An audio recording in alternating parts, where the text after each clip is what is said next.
también, acá es en español, también tenemos tres otro idioma, inglés y francés. Para la persona de habla inglés y personas de habla francés pueden tener acceso a la información de la plataforma. Y en francés se hace clic para cambiar el idioma. Acá tenemos, bueno, es esto.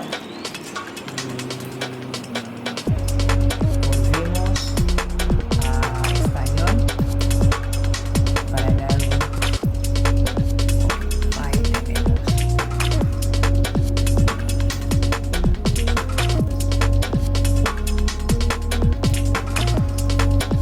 Listo. Hola, muy buenos días. Hoy otra vez tenemos un nuevo episodio. En este episodio de la plataforma Envejecimiento Saludable y Bienestar tenemos a una invitada, a la licenciada Edith Monod, de 71 años. Edith es psicóloga clínica, así que lo dejamos que se presente con nosotros. Edith, muchísimas gracias por la invitación, gracias por estar con nosotros. Es para mí un privilegio poder estar con ustedes y poder charlar de un tema tan importante como es el envejecimiento saludable, porque el tener un envejecimiento saludable depende exclusivamente de una decisión propia en un momento determinado de la vida. Perfecto. Edith, cuéntanos un poquito a qué te dedicas. Ya cuando veníamos hablando me decías que vos de tu ámbito también trabajas sobre el envejecimiento saludable, esos temas. Cuéntanos un poquito de qué se trata tu trabajo. En realidad no lo tengo como trabajo, digamos, como tal. Estoy escribiendo mi segundo libro sobre ese tema, porque realmente de todo lo que he extractado, de toda mi formación, lo que en este momento me ha impactado, el protagonismo que debemos tener en cuanto a lo que decidimos hacer con nuestra vida para que nuestra última etapa de vida sea una etapa hermosa, una etapa digna de ser vivida y una etapa disfrutable. Tenemos que conectarnos con el verdadero propósito de nuestra vida y entender que las características que nosotros le damos a la etapa de la vida llamada vejez dependen de las decisiones que nosotros tomamos con respecto a varias áreas de nuestra vida. Perfecto. Y en este caso, hablando del envejecimiento saludable, ¿y nos pueden decir a la gente que escucha a qué se refiere cuando uno dice un envejecimiento saludable? ¿Cómo sería un envejecimiento saludable? Bien, es bueno establecer la diferencia que hay entre vejez y envejecimiento, ¿no? Vejez es una etapa de la vida determinada por ciertas características, por la edad, por el cese de actividades en algunas áreas. Es una persona que entra dentro de una categoría, pero el envejecimiento es un proceso paulatino que se da desde que nacemos, o sea, desde los 30 años hay áreas donde es tan leve el cambio que nosotros no lo notamos hasta que llega a cierta edad, que de pronto no vemos bien o que de pronto tal vez no escuchamos bien o empezamos a tener problemas articulares o me agito cuando camino, un montón de cuestiones. El tema es que nosotros somos los artífices de nuestro envejecimiento. Nosotros no somos ajenos, no somos víctimas de algo que, bueno, los años pasan y uno se tiene que adaptar a lo que viene. No, yo no estoy de acuerdo con esa filosofía. Creo que nosotros tenemos que conectarnos con un buen propósito de vida y decidir cómo quiero envejecer. Para lo cual tengo que tomar decisiones permanentemente que me mantengan en el estado en que yo quiero estar. Yo recuerdo que cuando estaba en la facultad me impactó el tema educación, que era como una enseñanza que la educación es para toda la vida. Y hoy por hoy, investigando, viendo el hecho de estudiar permanentemente cosas nuevas, es la mejor prevención para que nuestro cerebro esté en condiciones hasta el fin de nuestros días. Yo recuerdo mi primer día de universidad, yo ya era una mujer adulta cuando empecé a estudiar, recuerdo que el primer día el primer profesor vio que eran un grupo de jóvenes grandes y que estaba yo ahí y se me acercó y me dijo: felicitaciones, usted nunca va a sufrir Alzheimer. Yo no entendía nada porque era mi primer día de universidad con todas las cosas. Y me explicó que las enfermedades neurodegenerativas, demencia, Alzheimer, van de la corteza cerebral hacia adentro, pero cuando uno estudia y estudia cosas nuevas, para lograr adquirir esos conocimientos, hay conexiones neuronales permanentes y esas conexiones neuronales son una fuerza inversa al deterioro que quiere entrar en la senilidad. Entonces, yo aprendí eso y desde que me recibí vivo haciendo posgrados, vivo investigando temas. Para escribir uno tiene que investigar. Claro, y yo permanentemente adopté el aprendizaje como una forma de salud mental. Es más, me llena de alegría cuando en esta semana una de mis nietas de 17 años me dijo: Abu, quiero que me ayudes porque tengo que hacer un trabajo de filosofía, el duelo y los diferentes tipos de duelo. Y ese era mi sueño, llegar a una vejez donde los nietos te digan: quiero que me ayudes. claro, claro. Y eso lo determina uno. O sea, lo que, a base de lo que decís, o sea, ya venía pensando cómo querías envejecer. ¿Cuántos años tenía en esa época cuando ya el profesor te hablaba? Yo empecé a estudiar psicología a los 48 años. Perfecto, entonces ya vos tenías una idea de cómo me quiero ver en 20 años. Empecé a tomar conciencia de que había cosas que yo tenía que hacer o dejar de hacer. Por ejemplo. O sea, de pronto empecé, cuando yo escribí mi primer libro y ahí me investigué la salud mental, así sin especificar en la vejez. Después me di cuenta que tenía mucho más valor tomar esas decisiones porque determinaba una vejez diferente. Yo hablaba en un párrafo sobre el ejercicio, sobre simplemente una caminata 4 o 5 veces a la semana de media hora cambiaba totalmente porque el pisar, la caminata, el talón mandaba un estímulo a toda la columna vertebral, a todo el cerebro. Bueno, lo que era la importancia del ejercicio físico, de la alimentación saludable. A veces cuesta mucho cambiar los hábitos alimentarios, pero son fundamentales. Y hay gente que realmente no toma conciencia de lo que es cuidarse para no tener algo peor. Por ejemplo, el índice glucémico es alto. Si el índice glucémico no se puede controlar, sabemos que entramos en una prediabetes y luego una diabetes, que es una de las enfermedades más penosas que existen. Y que al que la lleva, por más que la lleve haciendo las cosas bien, la diabetes conlleva un deterioro físico, muscular, esquelético en todos los niveles. Entonces, ¿qué pasa? Si yo tengo que empezar a cuidarme, tengo que ser consciente que ese cuidado tiene que ser permanente y que tiene que ser pensado. A veces hay gente que dice: no, yo no puedo dejar de comer cosas dulces, no, yo no puedo dejar de comer harina.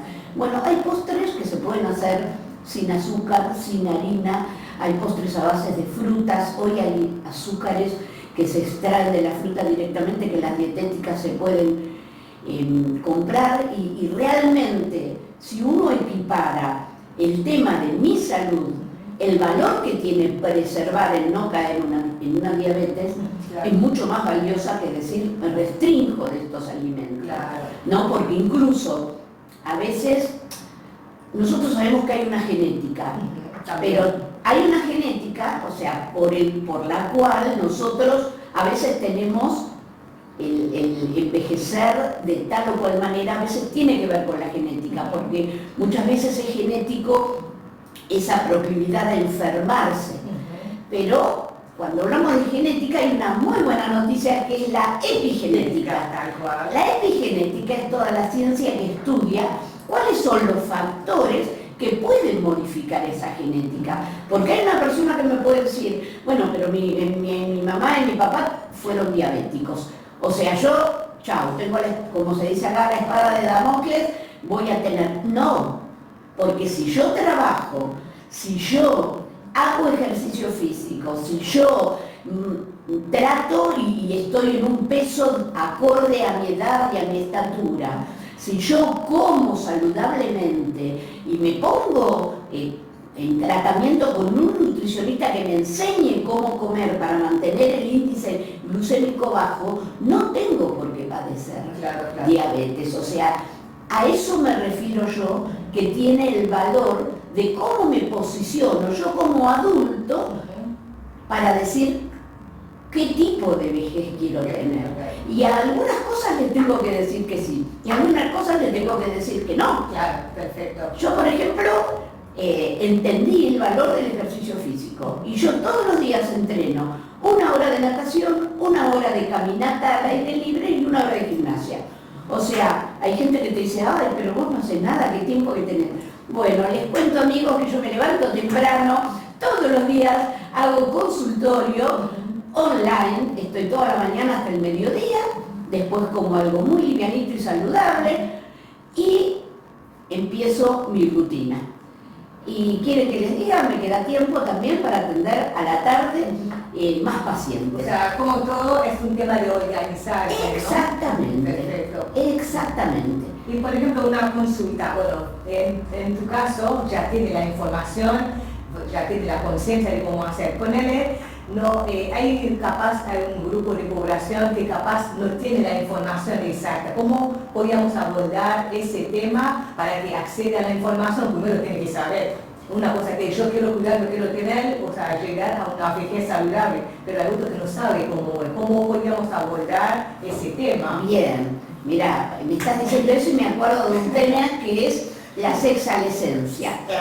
La sexalescencia es un término acuñado por unos médicos españoles que viene de 2 palabras, de sexagenario, que es la etapa de personas de 60 a 70 años, que yo ya la pasé, y adolescencia. ¿Por qué? Porque la sexalescencia es como una decisión de nosotros, los adultos, de asumir esta etapa de la vida desde otro lugar.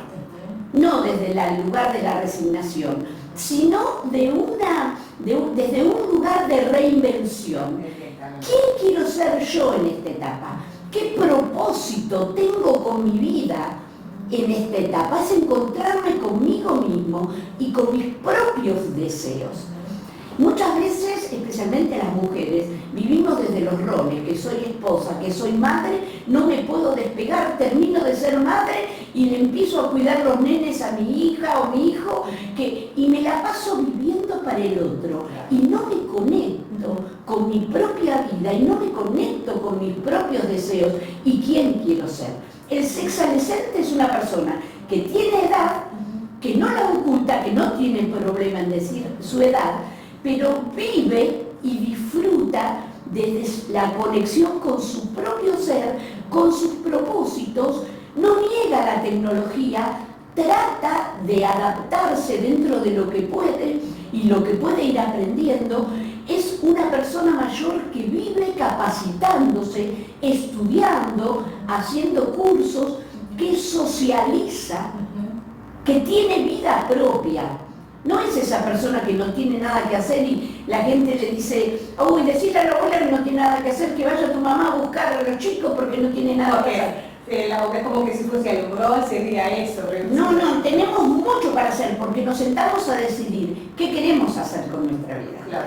Y viajamos y bueno, nos damos cuenta que es una etapa muy linda donde ya cumplimos ciertas obligaciones, como es de pronto tener una familia, maternar. Yo tuve 3 hijos, ahora tengo 7 nietos. Bueno, la etapa que uno tiene los hijos pareciera que no hay tiempo para uno. Entonces, cuando hay muchas mujeres que cuando se dan cuenta que se van los hijos entran en pánico, en el síndrome del nido vacío y de pronto necesitan desesperadamente empezar a ayudar aquí y allá, ayudar como para no tener el tiempo libre, pero viven la vida del otro, no viven su propia vida, ¿no? Y bueno, con todo lo que yo hago siempre tengo tiempo para los grupos sociales, porque la socialización es fundamental para tener un cerebro sano a esta edad. Yo sigo teniendo mi grupo de amigos de cuando iba a la escuela secundaria. O sea, nos reunimos, tenemos todos los días un chat donde nos encontramos, nos decimos los buenos días, nos compartimos cosas, nos reímos, nos damos la buena noche, nos encontramos, tomamos café, nos cenamos, almorzamos. O sea, esa vida social es fundamental. Y incluso a veces hay gente que no le encuentra mucho sentido. Yo sugiero que puedan ser voluntarios en alguna institución, hay voluntarios, hay lugares donde hay abuelos que no tienen familia y que de pronto recibir el cariño, y hay gente que a mí me emociona cuando dice voy a un hogar de ancianos, les pinto las uñas a las abuelas, las peino y están re felices.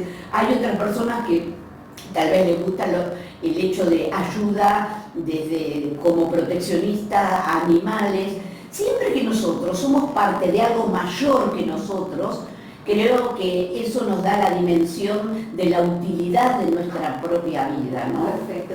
Y de hecho, no sé si está de acuerdo conmigo, esas actividades sociales también ayudan a prevenir la soledad que encontramos bastante en el adulto mayor, ¿no? Exactamente. Verá que no me di cuenta que no te contesté lo que vos me decías de cómo hacer, cómo tener. Cuando yo te hablé de sexalescente, o sea, te dije que el abuelo sexalescente es el que no le tiene miedo a la tecnología. Y hoy tenemos que aprender a manejar lo básico, porque cuando uno a través de un teléfono, de una computadora, no hay tema que no pueda investigar de una manera sencilla. En un momento fue el Google, y hoy a través del Google accedemos a lo que es la inteligencia artificial, y cuando nosotros ponemos en el buscador el tema, enseguida nos saltan un montón de opciones para lo que podemos investigar. Incluso a los estudiantes lo usan para la síntesis de un montón de temas, no deberían usar el copy-paste para su trabajo, pero por lo menos es útil. Así que las personas que quieren de pronto meterse o investigar, por ejemplo, digamos un tema muy bueno, alimentación saludable. Yo me quiero alimentar bien. ¿Cuáles son las formas de alimentación saludable? Lo que más se aconseja es la dieta mediterránea, ¿no? Es una dieta a base de frutas, verduras, pescado, legumbres. Bueno, y nosotros tenemos que de pronto también darnos cuenta que hay ciertas cuestiones que tenemos que alejarlas de nuestro menú.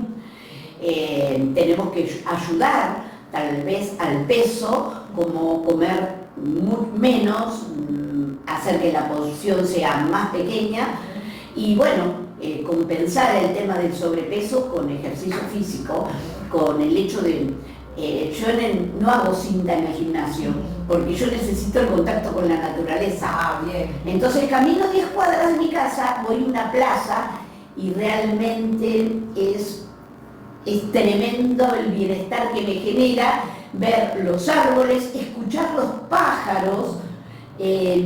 Realmente es fundamental ese bienestar que a mí me genera la naturaleza. Conectar con la naturaleza. La naturaleza es muy ayuda al estrés. Fíjate que uno de los factores del envejecimiento que acelera el envejecimiento es el estrés.